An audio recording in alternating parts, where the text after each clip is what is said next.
Okay, guys, before we read on pages 38 and 39, I wanted to give you a chance to go back and look at our focus question. Remember, the focus question said if you reread page 31 and then pages 38 and 39 of Danger Earthquakes, how do the details on pages 38 and 39 support the author's point on page 31? So what we're going to do here first is we're going to figure out what the author's point is on page 31. Then we're going to go over how the details on 38 and 39 support these points.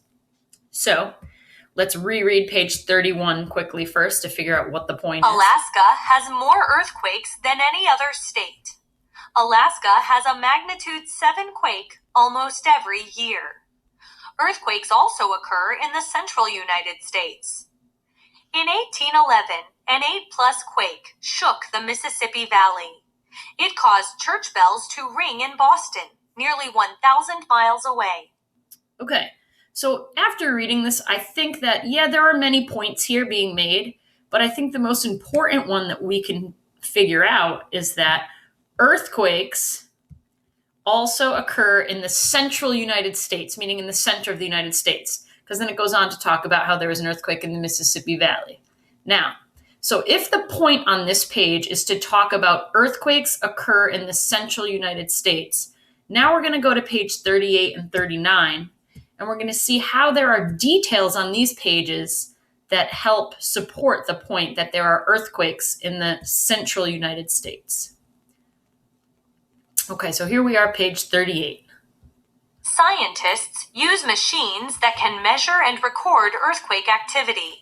They can also tell us where earthquakes are likely to strike. Earthquake zones in the United States. Damage: none, minor, moderate, major.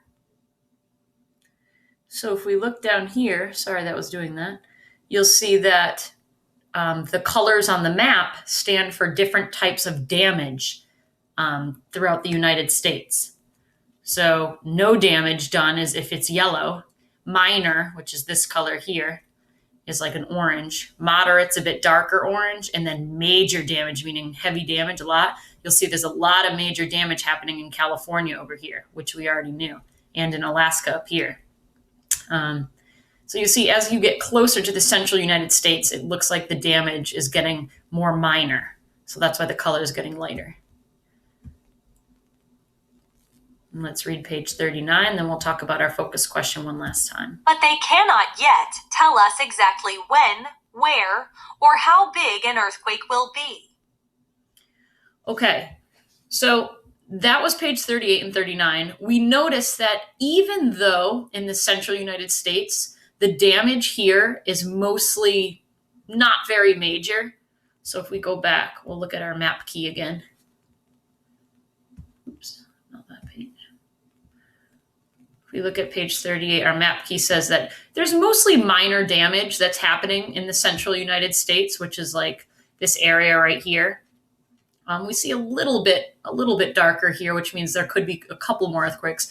But for the most part, we could say that pages 38 and 39 give details to support page 31 because it shows us a map that shows where there is damage happening in the central United States from earthquakes. So it's backing up that focus question. So we could say it supports the author's point on page 31 because it shows us that there are earthquakes that happen in the central United States, which was the author's point on page 31. So keep that in mind when you're doing your Google form, because you're going to need to answer that focus question again. Okay, we'll read our last page for today, and then we'll wrap up so you can get going on your Google form. Lots of damage there.